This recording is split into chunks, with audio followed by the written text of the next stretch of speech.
years, the bodies of black children had been found in the woods, then the rivers of Atlanta, Georgia. In all, more than 24 victims, most of them strangled. By May 1981, the police and FBI were hiding in the brush, beside and below the river bridges. This was to be the last night, almost the last hour.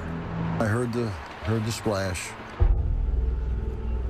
Bob Campbell, a police recruit, jumped to his feet down beside the Chattahoochee River. I was really startled. It sounded like a body entering water. He looked up at the bridge. And I saw brake lights of a car come on. I saw red lights. The car started slowly moving away from me across the bridge. Campbell radioed the other team members up above him. I asked, did a car stop on the bridge? Because, I couldn't believe what I saw. And each person told me they didn't see it. Then a policeman in a chase car, hidden on the other side, came on the radio. He just said, the car is pulling into the parking lot here, turning around in front of me. Started coming back across the bridge, coming back in my direction. This is that white station wagon. Police followed it and stopped it nearby. FBI agent Mike McComas rushed to the scene. The driver was standing by the highway. He was talking with the officers, saw a black male. He had on a baseball hat, had on glasses. The young man was Uэйн Uильямс, about to turn 23. A self-anointed music talent scout who slept days and roamed the city at night. McComas invited Uильямs over to his car. He got in the car and I said, do you know why we're here? And he immediately said, yes, it's about the missing children. And that kind of stunned me, and I said, well, what do you know about that? And he goes, well, he said, I don't think that the various news agencies are covering it adequately. Do you? 2 weeks later, this headline would break the news of that night on the bridge. Uэйn Uильямs would be sent to prison to serve 2 life sentences for murder. At first glance, he hardly looks like a serial killer. Not much more than 5.5 feet tall, barely 150 pounds, now in his 50s and growing bald. The bottom line is, nobody ever testified or even claimed that they saw me strike another person, choke another person, stab, beat, or kill, or hurt anybody, because I didn't. This is the first time Uэйn Uильямs has talked on TV in at least a decade. Why do you think you were convicted? Fear. What do you mean? Atlanta at the time was in a panic. They wanted any suspect that they could find, and let's just be honest, it had to be a black person, because if it had been a white suspect, Atlanta probably would have gone up in flames. It came very close to that. Do you think you'll ever be free? No, Dot, it's not a matter of if to me, it's a matter of when. Some 30 years after Uэйn Uильямs' trial and conviction, there is still debate and some doubt. This time, you can be the judge and the jury. We'll lay out the evidence on both sides, and you'll hear from Uэйn Uильямs at length. Then we'll invite you to reach your own verdict: guilty, innocent, or a third choice, not proven. The first clue was found on a dead boy's tennis shoes. The victim was Eric Middlebrooks, his body left here in a rainy alley, a foster child who rode his bicycle away one night on an errand and was dead by dawn. Detective Bob Buffington saw something red stuck to Eric's tennis shoe. And I noticed in the flap of the edge of this shoe, this tuft of what to me appeared to be wool. And that was it. We could find no other evidence. Back at homicide, Buffington showed the fibers to his superiors. The lieutenant made a big joke out of it and told the rest of the squad that if I went over to the lieutenant's house and cleaned out the lint trap in his dryer, we could probably clear out all the cases in the city of Atlanta. Still, Buffington sent the fibers to the state crime laboratory. A young forensic scientist, Larry Peterson, took a look. So why was a fiber that was stuck in the crack of a shoe, Why was that Because it was important? somewhat loosely there, and people don't normally have tufts or carpet fibers loosely stuck in their shoe. From those few thin threads, Peterson would begin to build a case to try to catch a killer. How many fibers across the board did you look at every day in this case when the case really started getting busy? 100, 500, Well, 1,000? Literally, there's going to be hundreds, if not thousands, of fibers there, depending upon the case. In the spring of 1980, no one wanted to believe a serial killer was loose in the city, even when Bob Buffington spotted a disturbing pattern. There had been a sharp increase in the number of children under the age of 14 who had been killed. When he told his boss at Homicide, the major threatened to transfer him. And I truly think that they were afraid that there would be a panic. It was this mother, after the loss of her 9-year-old son, who finally forced police to listen, but not until almost a year after her boy died. Camille Bell and her children lived in these project apartments, poor to the eye, but rich in mind and spirit. Yusef Bell was an honors student in the gifted program at school. On a warm October Sunday in 1979, he walked away on an errand to buy snuff for an elderly lady downstairs. He went barefooted in a pair of brown shorts. He got to the store, he bought the snuff, he started back home. Less than half a block from this store, Yusef Bell stepped off this curb and vanished. And nobody saw anybody do anything or anything, but they did see him come back across the street. And that's the last that we saw him. Camille Bell called the police. They came and said they'd write a report. That's all. Days went by. Camille waited with 2 older children and Yusef's 3-year-old sister. And so she is terrified. If he can go to the store and they can steal him, then she doesn't want to leave the house. She doesn't want to do anything. Camille hid her own fear from her children. And you've got to hold them together so you can't act as scared as you are. The body of Yusef Bell was found in an abandoned schoolhouse. His body would not turn up for another month. Yusef Bell had been strangled. All of the what could have been, should have been, and probably would have been was taken away.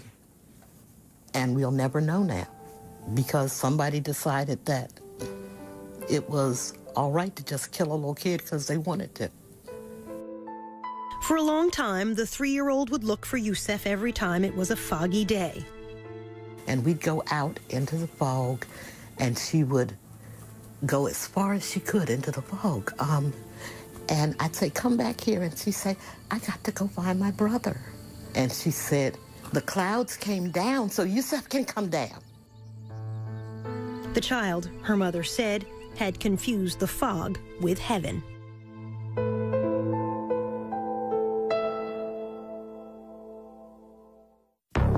Still ahead, the boy who was too brave. I mean, he was like, man, I want to find this killer and get this reward money. A drive-by threat against the FBI chief's child. Some guy in a pickup truck said, I'm gonna get you, nigga. And in the end, the curious question of the CIA. When you're 19 years old, you're saying you work for the CIA. You've been recruited. I'll let the document speak for itself. We're not going to comment on it. Then. Do you know how to kill someone with a chokehold? That's a yes or no answer. No, it's not. Yes, no, it is, actually. No, it's not. No, it's not. Do you know how to kill someone with a chokehold? No, it's not.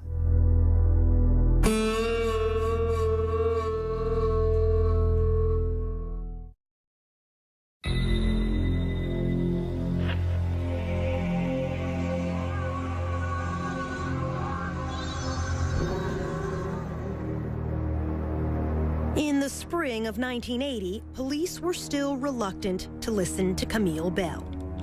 Children were dying on the streets of Atlanta in the daytime. Among them, Jeffrey Mathis, only 10.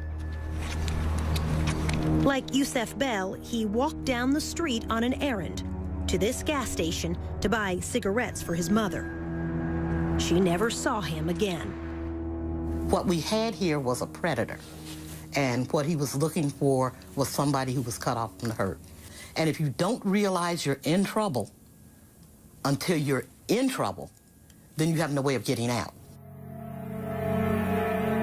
It would be another year before Jeffrey Mathis's body was found in a woods, miles from his home.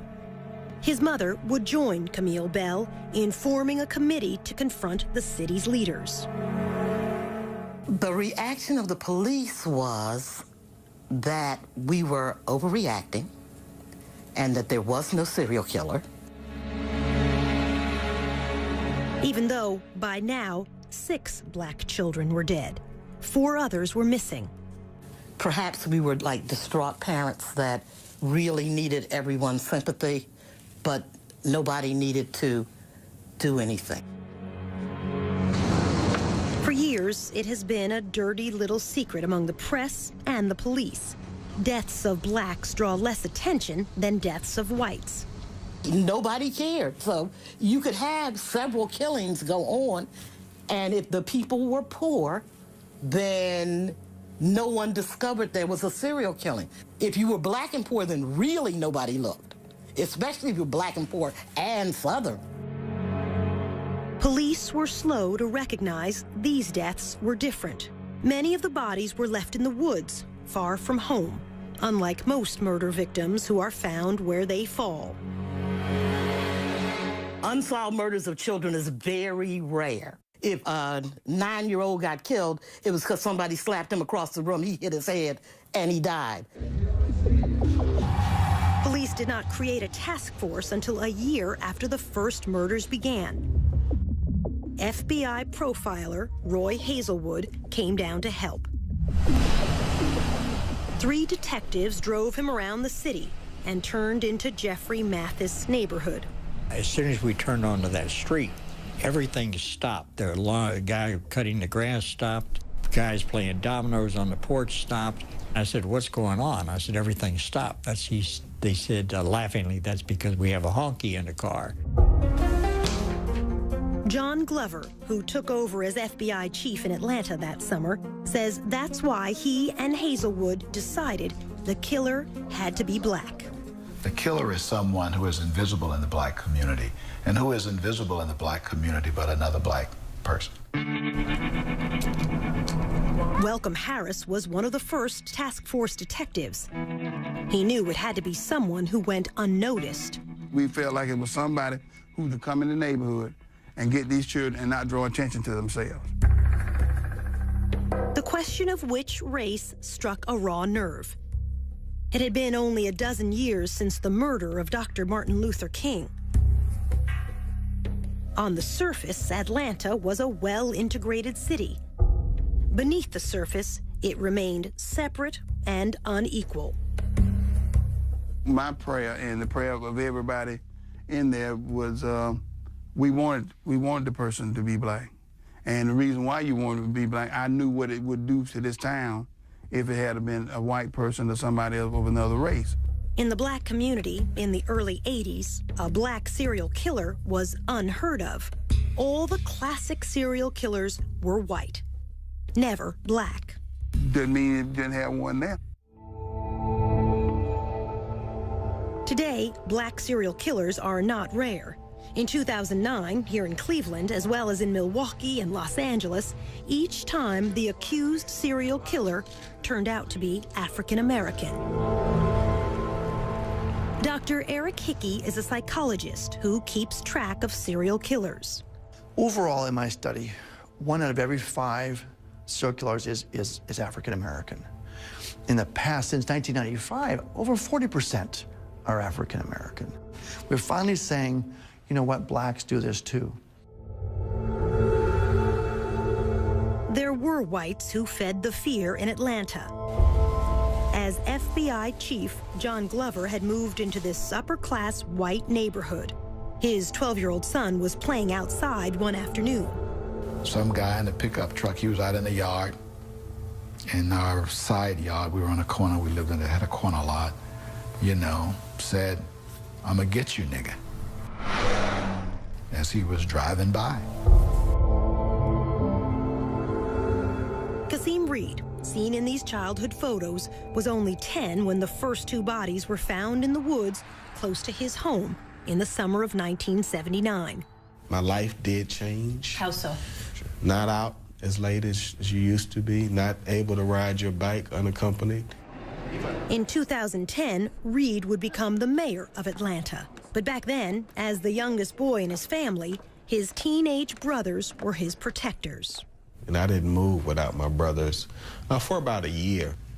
The bulk of the victims were boys like you. You're right. Your age. You're right. Black boys. Yes. Did you personally feel afraid? I can't honestly say that I really felt afraid, except for at moments. You would have a van slow down, and everybody was very mindful of vans at the time. People were suspicious of everybody, and they were afraid. And the children, you had children walking the street, car go by, you could see some of them were in fear. And for good reason. The murders were about to increase to a body almost every week.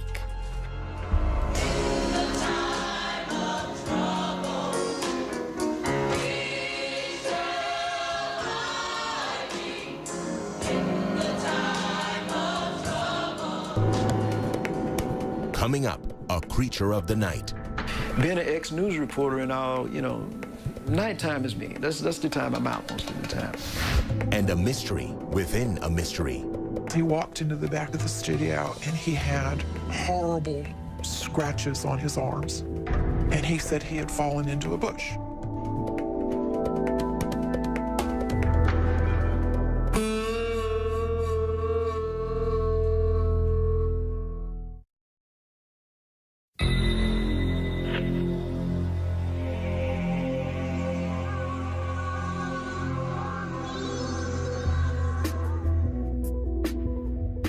Many of the children who died were poor, who earned spending money carrying groceries, running errands for others.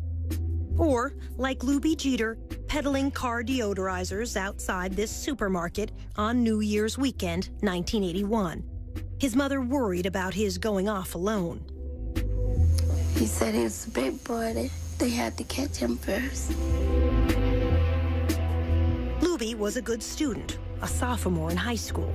A witness at the shopping center that day saw Luby with a man and helped a police artist draw this sketch, a man with a baseball cap, perhaps a scar on his cheek.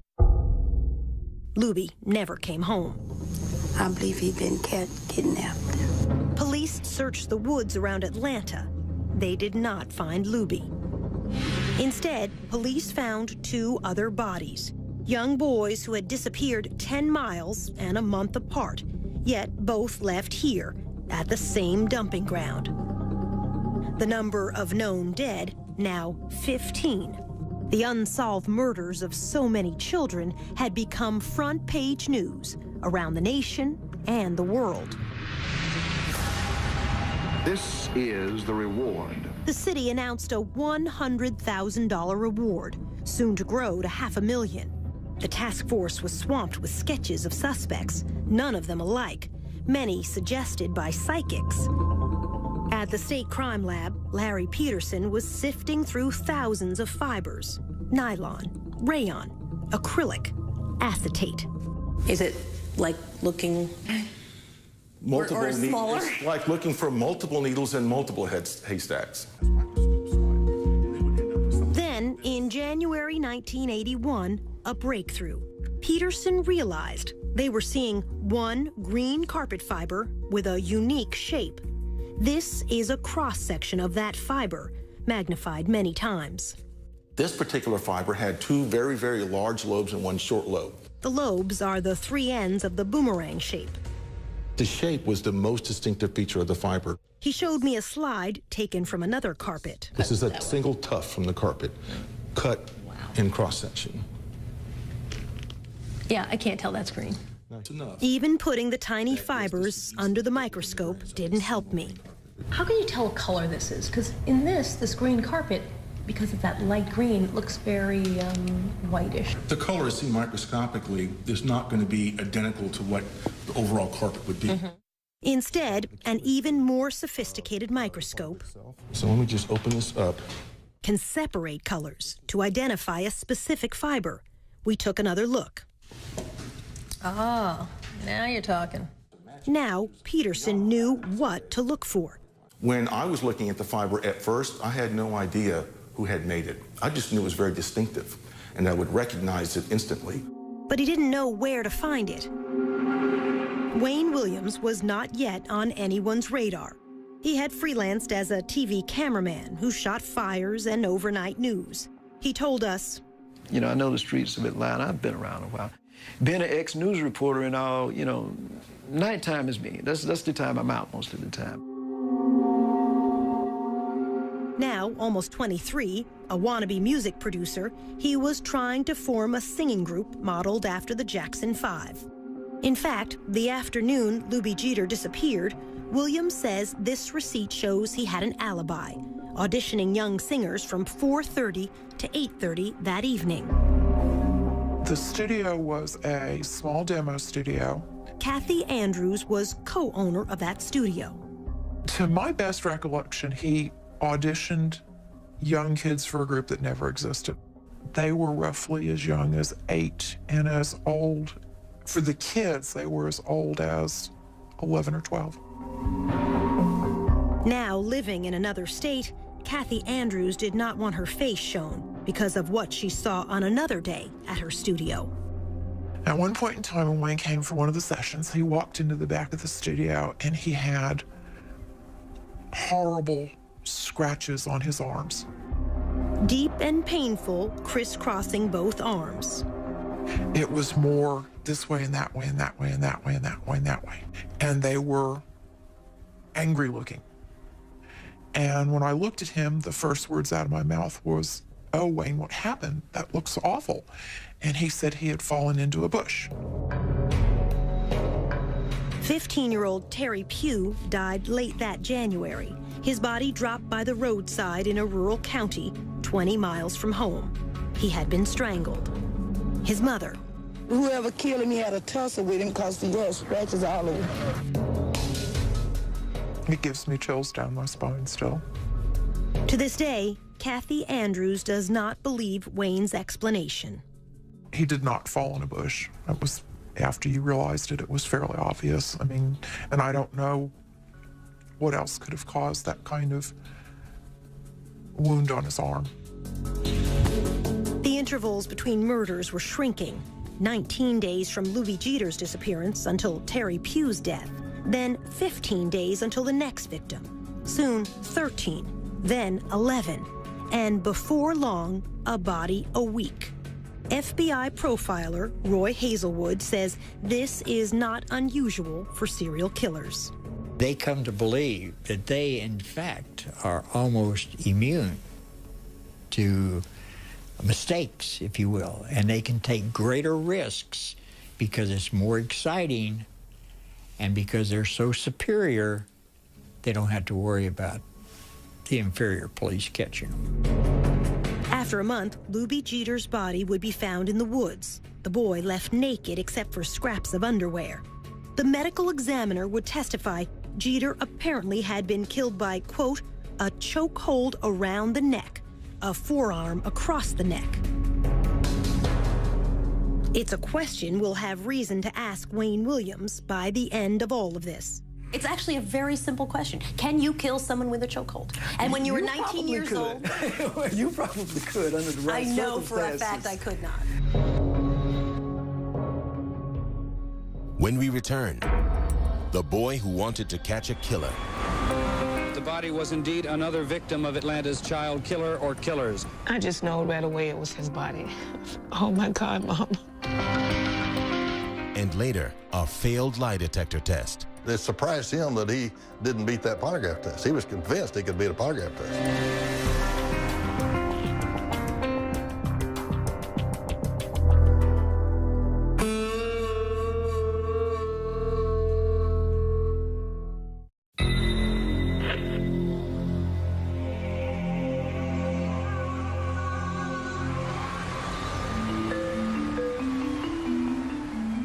There's yet another twist in the missing and murdered children case. Atlanta is a city of frustrations and fears. As the number of missing and murdered children grows. That the body was indeed another victim of Atlanta's child killer or killers. We're told that the child... Patrick Baltazar was the kid who was convinced he could catch a killer.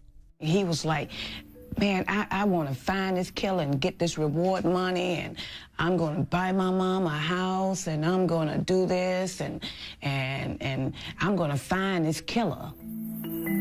His stepmother, Sheila Baltazar, was worried.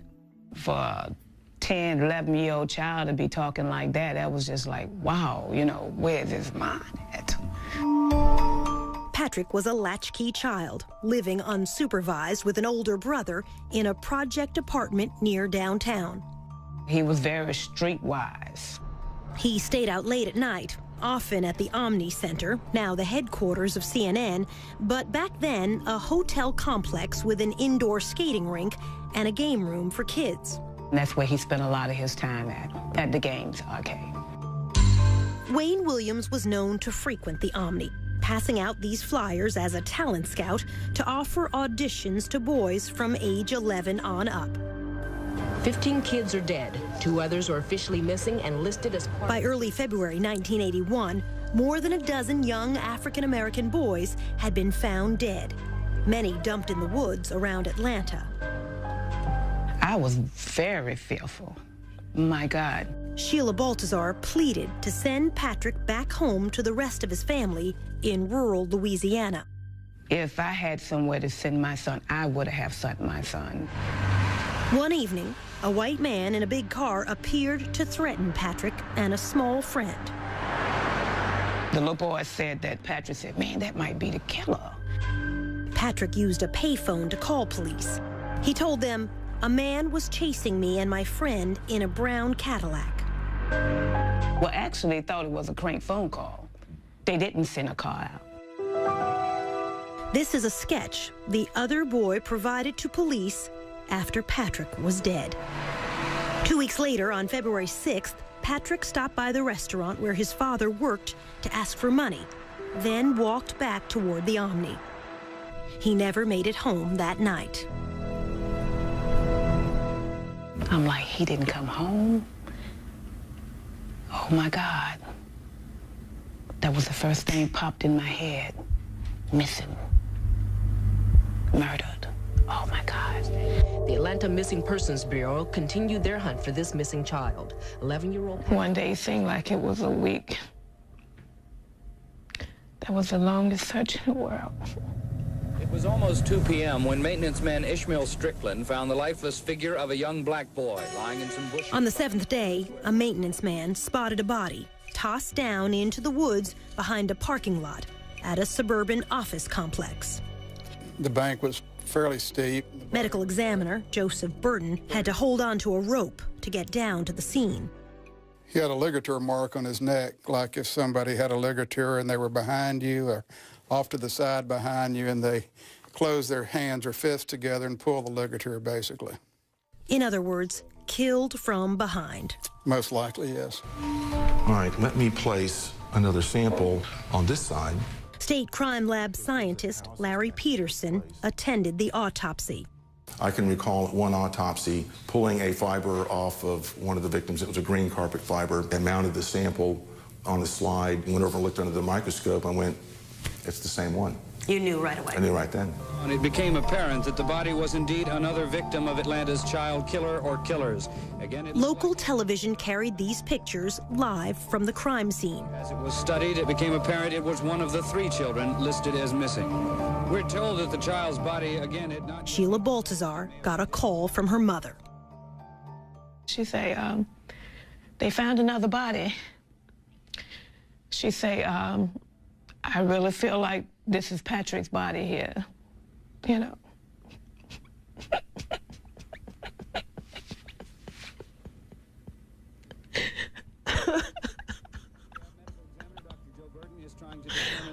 Oh my God. But if he is one of the 3 missing children, the chances are strong that he was 11-year-old Patrick Baltazar, who disappeared 1 week... Mrs. Baltazar and her husband went to the funeral home to identify their child. They told me he had struggled you know, for his life. And seeing the print, you know, the rope print across his neck, all the way around the front.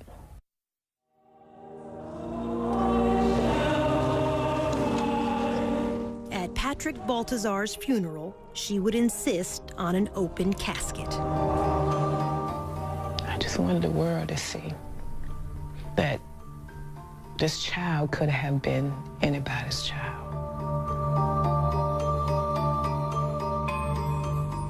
Patrick's fifth-grade classmates wrote a poem, read at his funeral. This from local TV coverage that day. Patrick Balthazar, our schoolmate, you came to school, though sometimes late, but you were never mean to anyone. You tried to help people and thought it was fun. Then one night, one terrible night, you didn't come home, not even at daylight.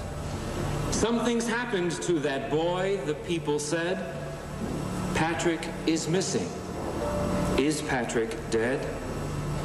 We cried some, and we bowed our heads, and hoped for your safety, and prayers were said. Oh God, please bring back that missing boy. When he returns, we will shout for joy. The police and the news people came and went. In all our hearts was no content. No one could rest until we knew whatever had happened to you. Then one day your body was found out in the woods on the cold, cold ground. Someone killed you and dumped you there. It was a mad, cruel person who did not care. There was not a word about how you died. It is no wonder that we all cried. Patrick, we miss you and wish you knew how much your schoolmates grieve for you.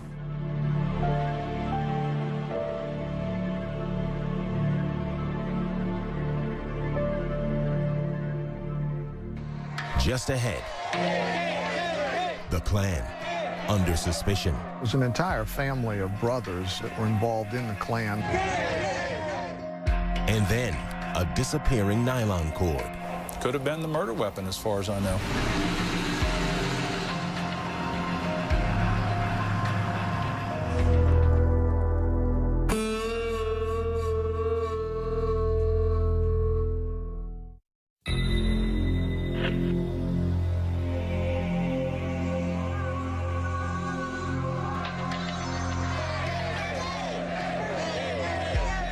In February 1981, a troublesome tip reached the police.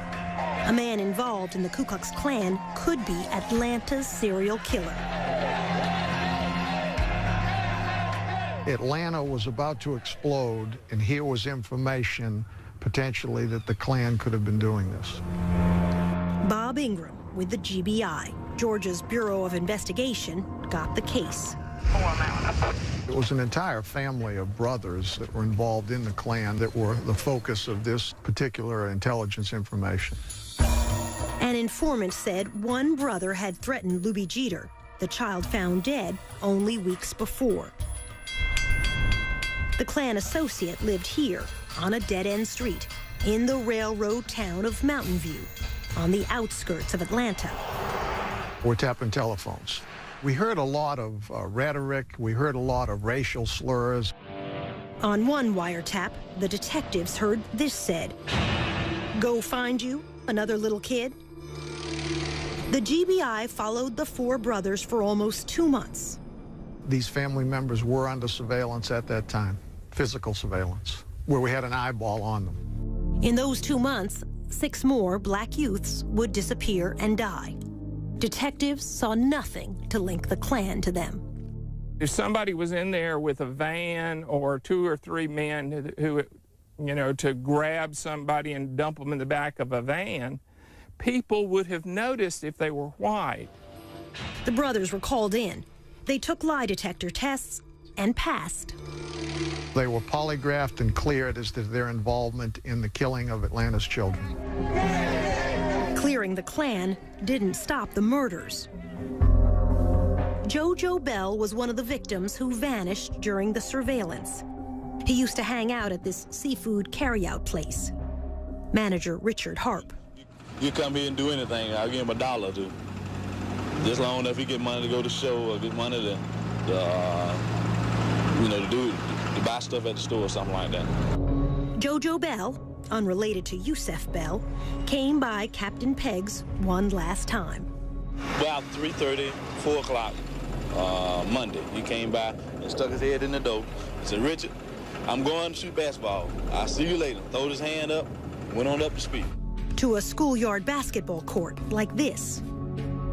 This witness, Eugene Laster, knew JoJo and saw him leave the game. He said JoJo left in a station wagon that looked like this. Laster testified he got in the car, got in Wayne's car. In court, Laster would identify Uwain Williams as the driver. Eugene Laster. Okay. He's pretty much an eyewitness. Said that you gave a ride to JoJo Bell. Okay. In your station wagon. Okay. Did you? No, I did not. You never gave a ride to JoJo Bell? No, I did not. Williams did not deny he was the driver. He instead insisted his passenger had to be someone else. JoJo Bell was never to be seen again. But it would be horrendous if another child dies, period. A week later, Sammy Davis Jr. and Frank Sinatra came to Atlanta for a concert to benefit the children. The photographer up on stage, that's Wayne's father, Homer Williams, with the black newspaper, Atlanta World. How come you got no tuxedo on there? You're going to come up here on the stage looking like that there. Backstage with Sammy Davis Jr. in a photo which made the front page, that's future Mayor Kasim Reed. I remember that. It was so cool meeting Frank Sinatra. As a young child, Reed would help the volunteers searching Atlanta's woods every Saturday. We literally would walk through wooded areas, chaperone, and we would walk for a period of time until about an hour before nightfall. But now, a new twist in the murders. Patrick Baltazar, the 20th victim, would be the last child to turn up in a wooded area. A day or two later, an official would tell reporters fibers and dog hairs were being collected from the victim's clothing. The next child to die would be found in a river, wearing nothing but underpants. Fewer clues now for Larry Peterson. We're talking maybe a dozen or dozens of fibers as opposed to hundreds or potentially 1,000 fibers. The 13-year-old victim was found beneath this bridge over the South River in Atlanta's suburbs. A driver crossing that bridge earlier in the week saw a man leaning over the railing. It turned out to be the same afternoon JoJo Bell disappeared. At trial, the witness said the man was Uwain Williams. JoJo's body would not be found for 7 more weeks, until Easter Sunday. It had floated far down the South River, almost into another county. He also had nothing on but underwear, basically. Medical examiner Joseph Burton went out in a boat to retrieve the boy. We've got the body wrapped in a sheet, on one with the shirt off. Dr. Burton ruled both JoJo and the other boy found in the river had been asphyxiated. We didn't have any history of either one of these boys swimming in the South River in their underwear. Other bodies were now washing up in the Chattahoochee River to the west and the north of Atlanta. 5 victims in that river in the next 6 weeks. I said, you know, if I was doing that, I'd be throwing them off the bridge. FBI agent Mike McComas grew up along a river in Tennessee. He knew if something were to float on downstream, it had to be dropped in the middle of a river. McComas suggested the bridge stakeouts. We looked at remote places, dark places. We believed it would be at nighttime as opposed to daytime. The FBI and police began night watches at 14 bridges over the Chattahoochee and South Rivers. The stakeouts were to last 4 weeks. Nothing until the very end. We, at that point, were ready for that to be our last night. And Wayne Williams showed up that night. Just before 3 a.m., the station wagon drove onto the bridge. Had he waited a couple more hours, we might not have been there. Otherwise, we would have missed him.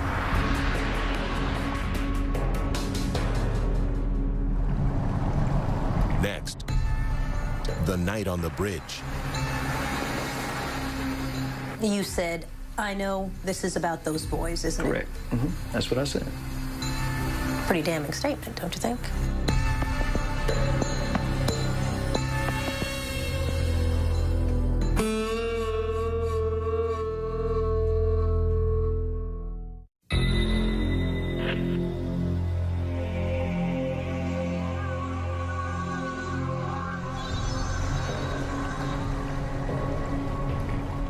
That night on the bridge, Wayne Williams says police made him the scapegoat because he was black.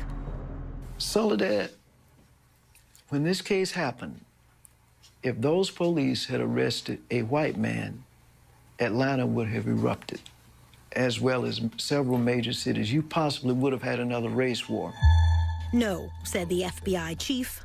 On the Atlanta Police Department side, they were looking for a white guy. So why would all of a sudden the black guy be considered a scapegoat?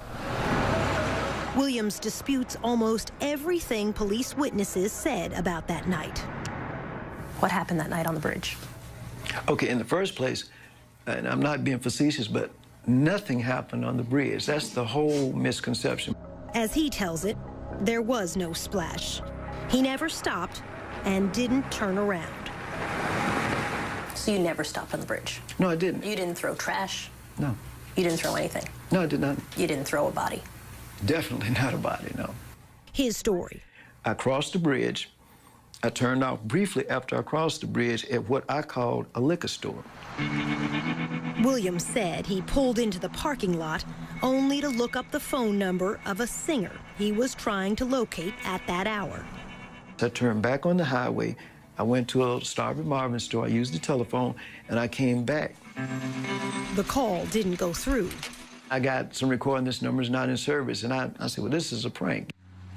This is the closest thing to an address he had for the singer he said was Cheryl Johnson. The FBI looked hard and could never find her. It says to me that Cheryl Johnson didn't exist, that he made it up. Williams says only after that call from a gas station did he turn around to cross back over the bridge again.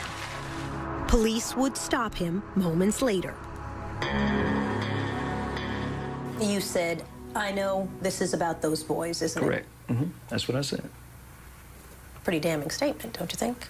No, I mean, the perception in Atlanta was, at the time, kids were missing, and I think, if I'm not mistaken, the perception was a lot of young males were missing, and that's when I asked myself, this is about those kids, or boys, or something like that, isn't it? Remember what FBI agent Mike McComas said he saw when he got to the scene? Saw a black male. He had on a baseball hat. This is the sketch provided by the witness who saw Luby Jeter talking to a man the day Luby disappeared and died. McComas had never seen this until we came back to show it to him nearly 30 years later. This is a real strong resemblance to the person that I talked to, Wayne Williams. He had on a baseball cap. His hair was in an afro, so this just looks like him. Williams agreed to let McComas search his station wagon. On the floor, in the front of the back seat, he saw... There was a nylon cord. The best that I could describe the nylon cord was a ski rope type, the woven type, and it was, my guess, about 24 inches long. No. Williams denies there was any such cord. Because if that rope had been in the station wagon that night, I'm sure they would have taken it. The fact that I didn't confiscate it doesn't make it go away. It was there. The nylon cord would never be seen again. Could have been the murder weapon, as far as I know. Yet, FBI supervisors decided to let Wayne Williams go that night. Well, first, we didn't have a body. So, secondly, there was no one who saw Wayne Williams outside of his car. There was no one that saw him throw anything overboard. 2 days later, only a mile downstream from that bridge, another body. After 2 years, one suspect now, Uэйн Уильямс.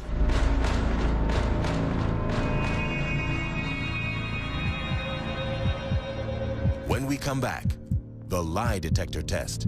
It surprised him that he didn't beat that polygraph test. He was convinced he could beat a polygraph test.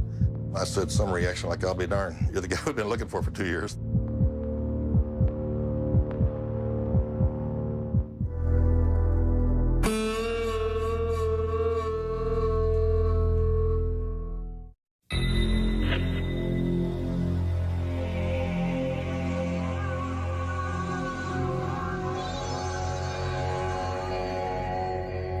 The second day after Uэйn Uильямс was seen on the Chattahoochee River Bridge, the body of Nathaniel Cater washed up downstream. He was a down-on-his-luck drunk, 28 years old, but small, weighing under 150 pounds. Again, the medical examiner said Cater could have been killed, quote, with a chokehold, trapping the neck in the crook of the arm. His would be the last body found in the Atlanta murders, the 27th male victim. At Cater's funeral, Uэйn Uильямs' father, Homer, took this photo for the Atlanta World newspaper. On June 3rd, the FBI brought Uэйn in for a long night of questioning. Uэйn agreed to a lie detector test. He was as composed and calm as you can get. You got 26 bodies out there in the woods and rivers, and he's just sitting there like total control. Richard Ratcliffe was the FBI polygraph examiner. I said, I don't care what you were doing on the bridge. I don't care what you threw in the river. If it wasn't a little boy's body, you do fine this test. He told Uильямs in advance what he would ask him. Did you kill Nathaniel Cater, or did you kill him that night that you were on the bridge, and did you throw Nathaniel Cater into the Chattahoochee River? And when I ran that test, it's like, wow, this is it. Uэйn Uильямs flunked all 3 questions. I said, well, this test would reflect that you did kill Nathaniel Cater, and you threw his body, that was his body, you threw off the bridge that night. The polygraph measures sweating, the heartbeat, blood pressure, all rise with tension. You breathe a little faster. You have a hard time getting your breath. You sweat a little more. He did all this. Uэйn Uильямs took the test 3 times. He failed each time. I said some reaction like, I'll be darned, you're the guy we've been looking for 2 years. It surprised him that he didn't beat that polygraph test. He was convinced he could beat a polygraph test. He sat there and studied it, and he said, what's this question right here? And I said, that's pretty good. That's, did you cause the death of Nathaniel Cater? And then he said, what's this question? I said, well, did you throw his body into the Chattahoochee River that night?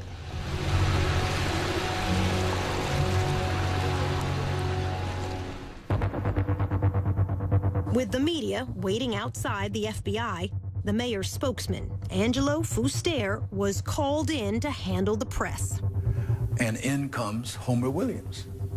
Fuster asked Homer, a press photographer, why he was inside the building, trying to get a scoop on the suspect. And he said, no, that's my son. And I thought, oh, geez. Homer told Fuster. They detained him and impounded my car for littering. They detained him for littering, is what he said. And I said, that doesn't sound right. This is at night. And I said, he's littering. He said, yeah, he was driving over this bridge and he stopped to throw some garbage, and boy, they rushed him and stopped him. And at that point, I said to him, Homer, I don't think you need to talk to me anymore. We asked Uэйn Uильямs about throwing garbage off the bridge.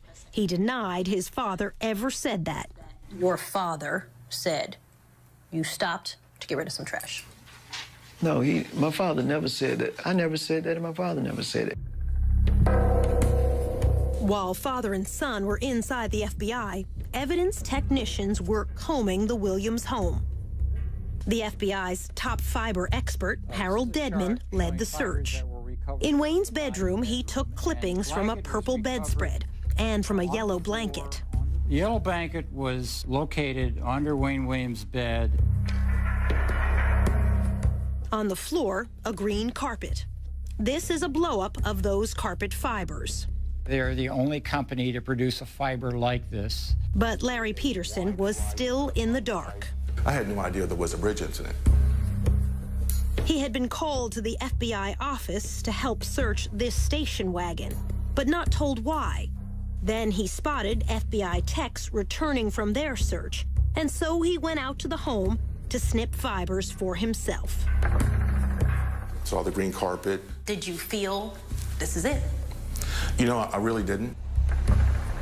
Because it was a middle-class home, a young man living with his parents. But Peterson thought, I'm going to run these back to the lab and just look. I started with the green carpet. Once I put that sample under the microscope, I mean, I knew instantly that that was it. You knew that they had the killer. I knew that was it. And I had made hundreds and hundreds of comparisons to carpeting and various suspects and environments before, and nothing was even close until that night. Did you stand up from your microscope and scream, "Hallelujah, we've caught the guy"? I really did just want to say, oh my God. Still, Uэйн Uильямс was allowed to go home that night. And make a couple of other errands, so I was in the area, and I just decided. In the morning, Uэйn Uильямс called in reporters and TV crews, who agreed not to show his face. He asked what was dropped in the river. Nothing. He acknowledged he failed a lie detector test. Then, asked about the victims, Uэйn Uильямs said this. Some of these kids are in places they don't have no business being at certain times of the day and night. Some of them don't have no kind of home supervision, and they're just running around in the streets wild. And I'm saying, when you're doing that, that's not giving anybody a license to kill, but you opening yourself up for all kinds of things. We asked Uэйn what he meant. When you say, that's not giving anybody a license to kill, but you're opening yourself up for all kinds of things. My point is very simple. All right, if you're out roaming the streets, like not all of these, but some of these victims were, you put yourself in a position for bad things to happen. For days, the district attorney was reluctant to take Uэйn Uильямs to court based on fibers alone. While he hesitated, the FBI, police, and media all kept a watch on Uэйn.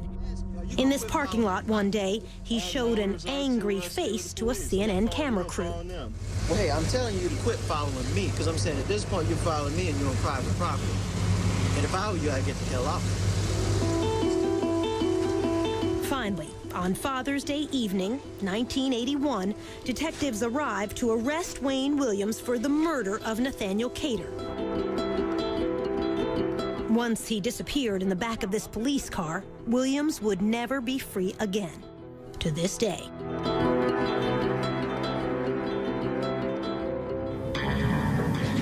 Ahead, the trial and a blow-up on the witness stand. I was probably my own worst enemy. I could see almost the shock in the jurors' faces. When he said, "You want the real Uэйn Uильямs, you've got him," I think the jury understood that.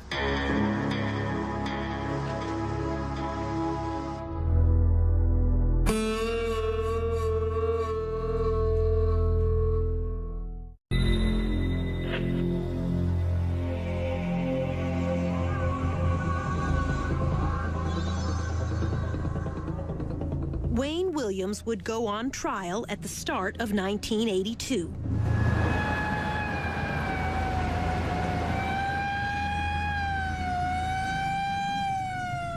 Testimony would last almost 2 months. It would be a trial like no other before. A case built on fibers. No fingerprints, no murder weapon, no apparent motive. Now remember, you're one of the jurors. 3 choices: guilty, innocent, or simply not proven. This time, the verdict's yours. Mary Welcome was Uэйn Uильямs' defense attorney. Good morning. Good morning. How are you? This was her first murder trial. What was he like when you met him? A most unlikely killer. Yeah? Why? Because he just didn't appear to be the kind of person that could strangle anyone or have the strength to. To her, Uэйn Uильямs seemed gentle, childlike. One day I left him in jail. I said, Wayne, is there anything I can bring? Would you like anything? He said, would you bring me some bubble gum? Williams was charged with and tried for only 2 murders, Nathaniel Cater and Jimmy Payne, both adults found in the same area of the Chattahoochee River. Cater's body was nude, but his hair was caked with mud. Digging through that silt, I was able to recover dog hair and fibers that were close to his scalp. The dog hair was consistent with Sheba, the Uэйн Uильямс family dog. In Cater's hair was one of those unusual green carpet fibers. Under a microscope, Peterson could see the boomerang shape, just like those in the Uильямs family carpet. This is an actual piece of that carpet, which the FBI's Harold Dedman said was quite rare. It's got an unusual carpet fiber. It was manufactured for a limited amount of time. It was a 10-year-old carpet. On Jimmy Payne, the other victim, Dedman found yellow rayon fibers stuck to his cotton shorts, fibers consistent with the blanket under Wayne's bed. I personally took the cutting from the yellow blanket that was under the bed. This evidence slide contains the yellow blanket fibers that Dedman clipped that night, magnified by our own video camera. But when Larry Peterson had returned that June for a second search a couple weeks later, There was no yellow blanket to be found that I could find. There are a lot of things in your case that disappeared. You had a lot of disappearances. Yellow blanket Yes. disappeared. In the first place, there was never a yellow blanket. There were fibers of a yellow blanket. There were fibers alleged to have come from a yellow blanket. Nobody's been able to produce a yellow blanket because, quite simply, and I'm just being very blunt with you, there was no yellow blanket. Or maybe you got rid of it in between the first time they searched and when they come back. It seems like to me, if I were a police officer, I would have confiscated the blanket too. It doesn't make sense. the prosecution was allowed to bring in 10 other deaths. Among them, Patrick Baltazar, Eric Middlebrooks, JoJo Bell, to try to show a pattern. This is a chart showing fibers that were recovered from the body of Patrick Baltazar.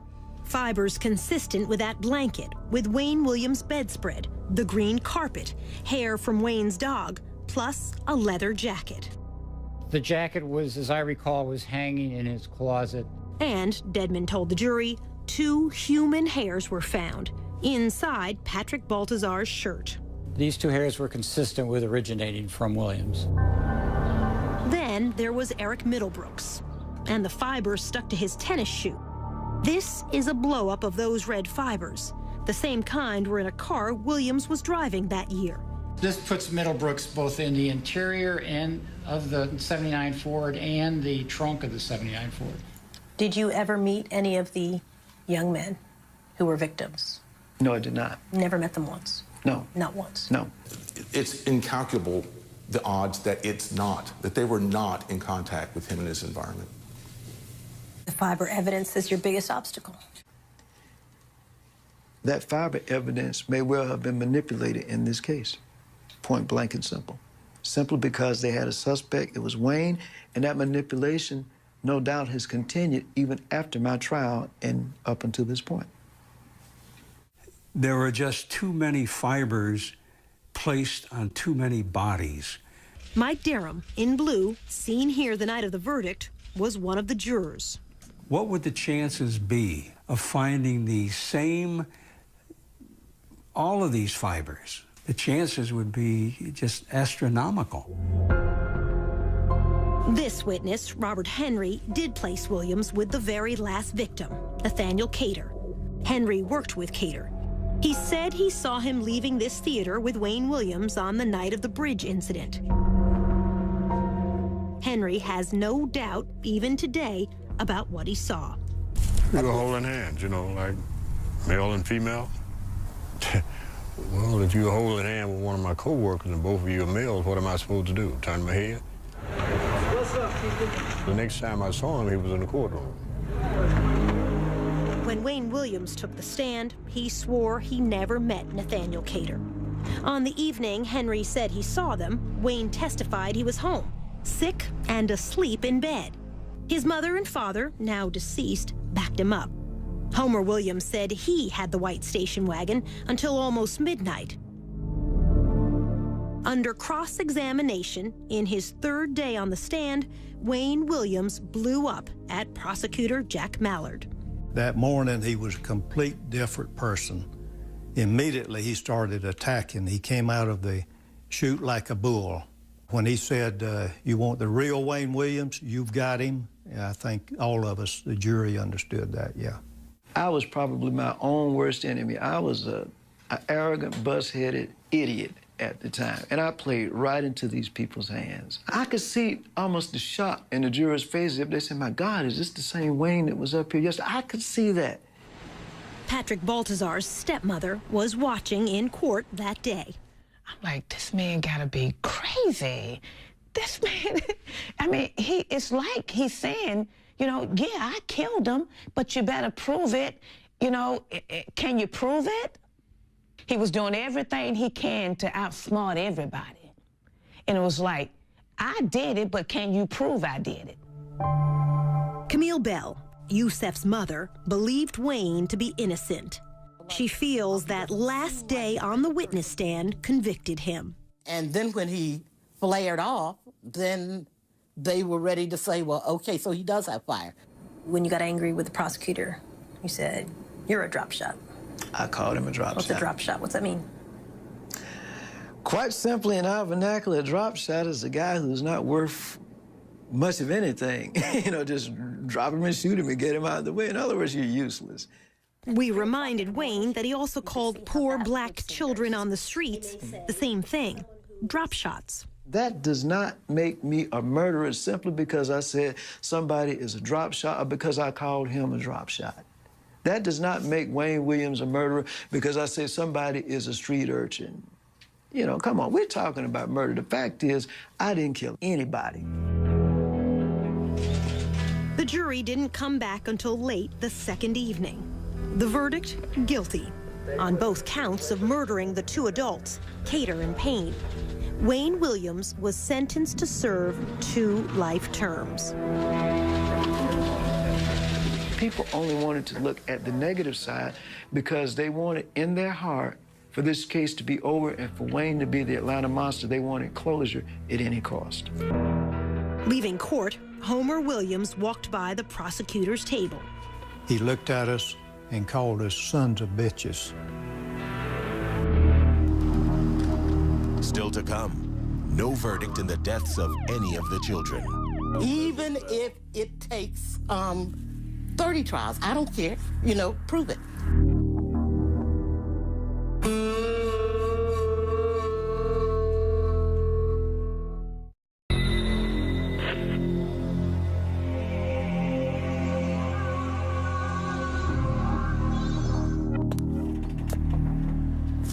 Defense attorney Mary Welcome did not expect the guilty verdict.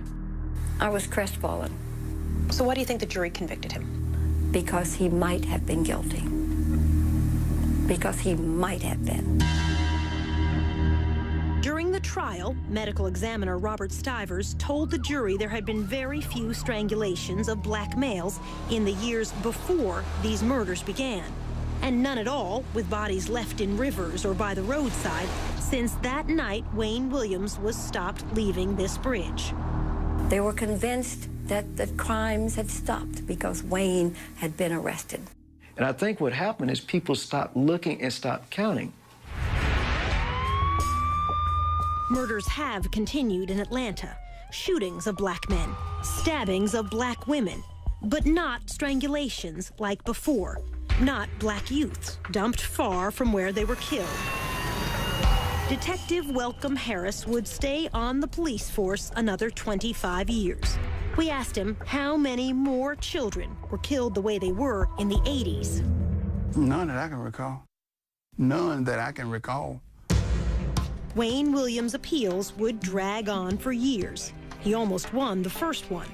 Georgia Supreme Court Justice George Smith helped a colleague write a ruling that would have reversed the verdict. He would have found that the evidence didn't support a conviction. That's what he did find originally. but the 5 other justices resisted. When we met, they pitched a royal fit. They were not going to overturn the conviction. The 5 of them were. In the end, all the justices, except Smith, agreed to uphold the conviction. Uэйн Uильямс said the court was bullied into making its U-turn. I think the pressure came from as high as the White House, and we'll leave it at that. Not so, said George Smith, now retired from the court, but still practicing law in his 90s. I can't imagine that it happened in a case like this. I can't imagine it happened in any case, but certainly this case, it didn't reach to the White House. Smith did write a dissenting opinion.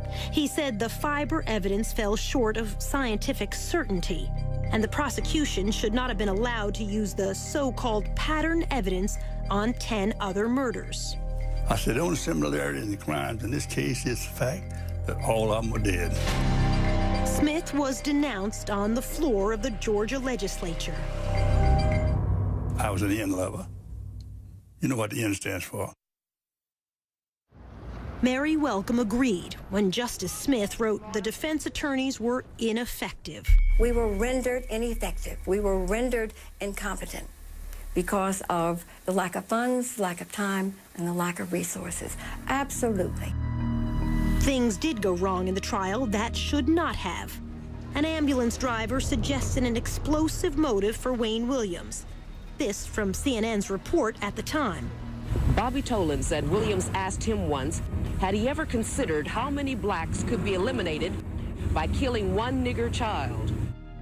But unknown to either side, Tolan was not his real name. In fact, he had a criminal record. He testified under a false name, had an extensive arrest record under his real name.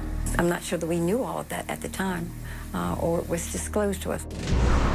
Rogers' home is but 8 blocks away from where he was found today. Then there was the murder of Larry Rogers, a retarded youth. This witness testified she saw Rogers slumped over in a station wagon as Uэйn Uильямс drove away. But another person also saw Rogers in that station wagon at that same intersection that day. He helped a police artist draw this sketch. It does not look like Uэйn Uильямs. However, the defense never called the other witness to ask about the sketch. No, I don't even remember seeing that. Supporters of Uэйn Uильямs say there was one murder which shows the fiber evidence could be faulty. The death of 12-year-old Clifford Jones, left by a dumpster in an alley on a summer night in 1980. Some of those unusual green carpet fibers were on his body. Yet another boy said he saw a coin laundry operator kill Clifford Jones. Detective Welcome Harris said the boy was not believable. He exaggerated stuff. He could, in other words, he was open to suggestions. And if you said that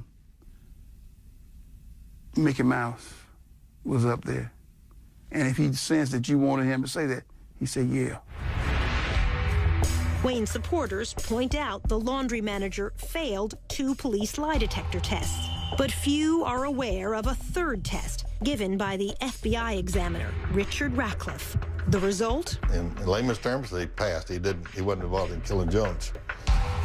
Only days after Uэйn Uильямs was convicted of killing 2 adults, Atlanta's police commissioner closed the books on 21 other murder victims, declaring they, too, were killed by Uильямs. Most were children, among them Clifford Jones and Yusef Bell. But without trials, the mothers were left without a verdict, one way or the other, in the deaths of all of the children. Camille Bell. Even if it takes 30 trials, I don't care. You know, prove it. The prosecutor's answer, it would serve no purpose. You can only serve 1 life sentence.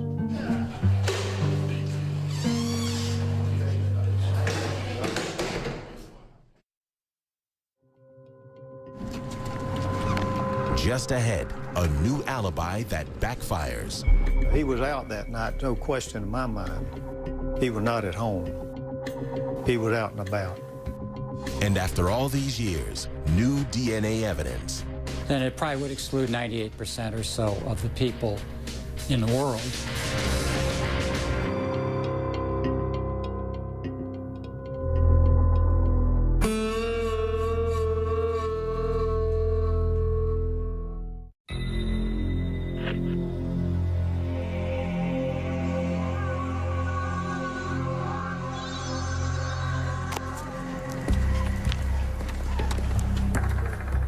4 years after the trial, Robert Henry would change his story about seeing the last victim, Nathaniel Cater, holding hands with Uэйн Уильямс. In this affidavit, Henry wrote, "If my life depended on it, I could not say the man I saw with Cater was Uэйn Uильямс." Our producer confronted Henry with that affidavit. His signature is at the bottom.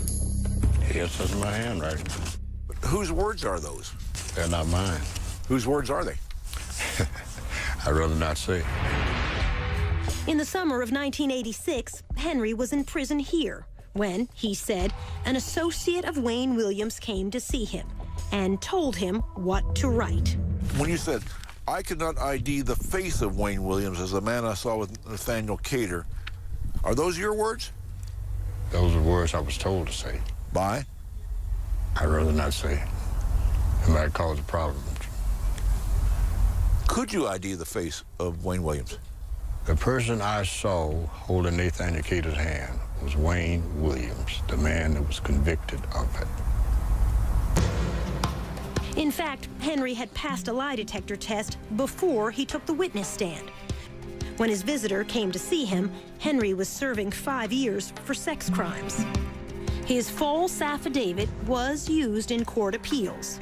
Uэйn Uильямs lost each time anyway. To this day, is there any question in the mind whom you saw with Cater? No, it's not. It was? Uэйn Uильямs. Robert Henry is not the only one whose story has changed back and forth over the years. So has Uэйn Uильямs. At trial, Uильямs testified he was home all evening, sick in bed, when Henry said he saw him holding hands with Cater. Now, Uильямs says he has a different alibi for that evening. I was at a place called Atlante Records in College Park. Uильямs says he drove to that office near the Atlanta airport. He had taken photos for this poster the night before and went there to turn in this invoice to get paid. We delivered a bill and statement of services, and we were cut a check for it, and it was probably about 9 or 9:30 when I left that location. We reached Atlanta's owner, Melvin Ware, now living in Los Angeles. He called in advance, and when he came, I went back and wrote the check behind the desk. That's where our checkbook was. But he said Uильямs didn't stay that long, not as late as 9. It wasn't like 5 minutes or 10 minutes. We always spent maybe a half hour or something like that. How did Uэйn get to the office? He drove. I think he had his dad's car, if I'm not mistaken. Uэйn's father, Homer Uильямs, testified he had the station wagon until almost midnight that night. But Chet Detlinger, an investigator for the defense, said Uэйn told him long ago this was a lie. All he told me was he had the car, his daddy didn't have the car. Uэйn said, but I had the vehicle, and I didn't want to corrupt my dad's testimony in the eyes of the jury, so I lied about it and said I didn't have it on the stand. What makes this important is what time Robert Henry says he saw Uэйn and Nathaniel Cater together. It was about 9:15 and 9:30. It was on Lucky and Forsyth Street, downtown Atlanta. So at the trial, you said that you were in bed till 10 p.m. All right. You were so sick, your mother said that she had to help lie your body out on the bed. You were so sick. This is where the confusion with all of us came in. I got back from Atlanta Records, probably about 9:30. But there's no one to corroborate that, even if his mother were still alive. Uэйn said she probably didn't see him come in. Prosecutor Jack Mallard. He was out that night, no question in my mind. He was not at home. He was out and about. Less than 6 hours after Henry said he saw Uильямs and Cater here, police heard a splash under this bridge. Cater's body washed up downstream 2 days later. 30 years ago, there was no DNA testing. Now there is, and so new evidence. Remember those 2 human hairs found inside 11-year-old Patrick Baltazar's shirt? In 2007, the hair fragments were sent to the FBI's DNA laboratory in Quantico, Virginia. The result? The lab said it found this DNA sequence in only 29 out of more than 1,100 samples of African-American hairs in its database, less than 3%. Most important, Wayne Williams' DNA had the same sequence. I don't think they said it was a match. I think they said they could not rule out whomever the hairs were from as being the possible donor. The FBI's Hal Dedman, a DNA expert, said this finding is as strong as it can get with this particular type of testing. Then it probably would exclude 98% or so of the people in the world. Did you kill 11-year-old Patrick Baltazar? I did not kill Patrick Baltazar or anybody else. Did you ever meet Patrick Baltazar? No, I did not. Never been in contact with that kid? I don't even know a Patrick Baltazar. We offered to show the DNA findings to the stepmother, Sheila Baltazar. I can't read it. Please don't make me read it.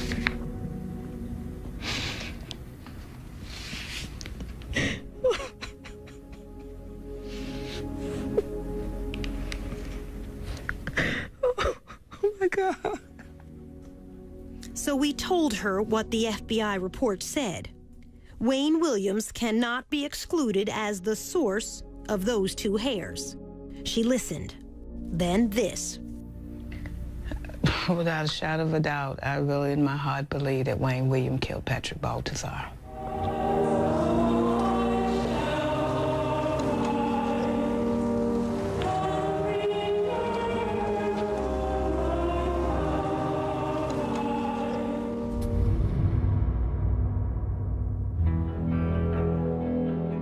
Next, trained to kill. Were you trained in unarmed combat techniques? Could you grab somebody bigger than yourself, put them in a chokehold? I'm sure there are other things in unarmed combat besides putting somebody in a chokehold.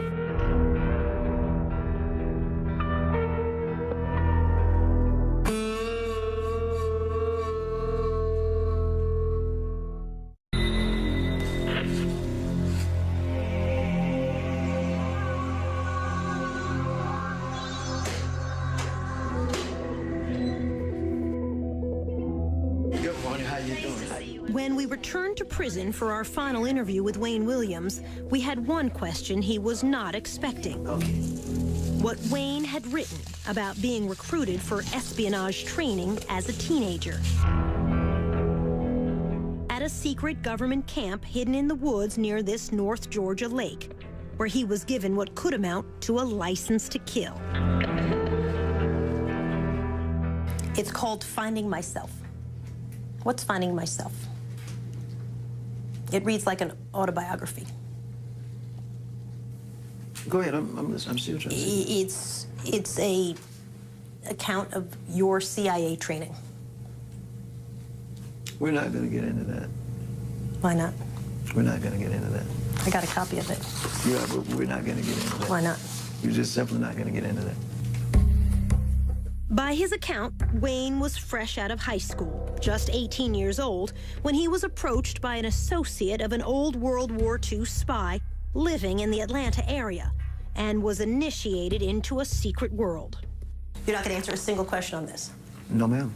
Is it fake? No. Is it fictional writing? No. Did you work for the CIA? We're not going to get into that. In these pages, he said he spent his summer weekends in those woods, learning how to handle plastic explosives, hand grenades, and something even more chilling. So, I'll do the talking part, and you can answer what part of it you want. You write how you fired rifles, submachine guns, handled assault weapons, grenade launchers, C4, learned unarmed combat techniques through this training group over weekends. Is it true or is it false? We're not going to comment on that. When you're 19 years old. You're saying you work for the CIA. You've been recruited. I'll let the document speak for itself. We're not going to comment on that. Did you work for the CIA? I cannot comment on that. Copyright 1992 by Wayne Williams. Is this an autobiography? I cannot comment on that. In his own words, Wayne Williams said this was part of a secret plan to send young black agents into the worst trouble spots in Africa in the late 1970s. He wrote that he finished training, then withdrew from the program. Either this is a true story and you have been trained in evasive tactics, filtration techniques, weapons use, unarmed combat techniques, which would include a deadly chokehold, or it's made up. Let me ask one question. Where did you obtain that? I can't tell you that. Now, there we talking. You're a newsman. You know the answer to that question before you asked it. Okay. All right. I will say Is it true? I mean, it's got your name on it. I will say this. Were you trained in unarmed combat techniques? Could you grab somebody bigger than yourself, put them in a chokehold? Because that's what that is. I'm sure there are other things in unarmed combat besides putting somebody in a chokehold. But when I talk to the military experts and I say to them, what exactly does that mean? That's one of the things on their list. Top 2 things, by the way. I wouldn't doubt that. So, are you trained in that or not? Let me say this. I'm asking such straightforward questions. I understand that. I understand that. But again, I ask you to understand my position on this. Let's say that were true, that were the case, or let's just say that I had some experiences that I do not want to comment on today for reasons that the document says, okay? The fact is, what does that have to do with the situation today? Everything. You tell me. It has everything to do with it. Listen. A big part of the conversation when I talked to your lawyers was, could Uэйн Uильямс grab somebody? Did he have the strength? Look how, he's not a big guy. Could he grab someone in a unarmed combat technique and kill them? And your attorneys would say to me, you met him, he's not a big guy. So if you're telling me that, yes, in fact, I was trained by the CIA, which is basically what this document says in a nutshell, on the weekends when I was a teenager, and I am trained in the chokehold technique. That's one thing. If you're telling me that, no, that never happened, but you're writing a long fantasy about being trained for the CIA in weaponry and the chokehold technique, that takes it a whole other direction. Remember, doctors said at least 2 of the victims, and perhaps more, were probably killed by chokeholds. Do you know how to kill someone with a chokehold? That's a straightforward question, isn't it? Because I can answer that. My answer would be no, sir, I do not know. Do you know how to answer? What's your answer to that? Let me say something about that. That's a yes or no answer. No, it's not. Yes, it is, actually. No, it's not. No, it's not. Not until the very end of our prison interview did we come close to a real answer. It's actually a very simple question. Can you kill someone with a chokehold? And when you were 19 years old... You probably could under the right circumstances. I know for a fact I could not. I know you're being facetious, but I know for a fact I could not. You don't know. But were you trained as a teenager to do that? Because that's what you're writing in this. And I get CIA, you don't want to talk about it. It's all off the record. Let me state this for the record. Okay. I think in the paper that you have, and I will say this, that it says that there was contact with a certain program. And I will say it was the Junior Officer Training Program, which was run by a certain agency, and you're correct, CIA. But I never said that I worked for them. I simply said now who's splitting hairs? That I had some contact with some person, and that's all I'm going to say. Were you trained that's all I'm in gonna these say. techniques? That's all I'm going to say. He did acknowledge it was CIA training, but said no more. So, is this true, or only a fantasy in his mind? The mind of a man the courts have found to be a killer. We'll leave that question with you. The verdict is now yours to decide in your own mind. Again, the choices, guilty, innocent, or a third choice, not proven either way. In a few moments, we'll show you the verdict that our audiences reached when this documentary was first broadcast. But before then, a look at some of the answers from those who lived through the terror 30 years ago. The prosecutor. Obviously guilty. The defense attorney. Not proven. One way or the other. The FBI agent in charge. Guilty of 2 double homicide. Sheila Baltazar.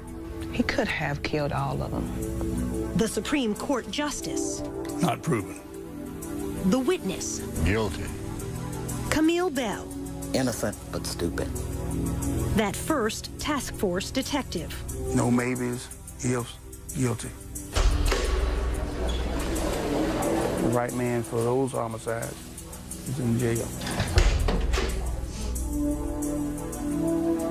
The original audience verdict, guilty, 69%. Innocent, 4%. Not proven either way, 27%.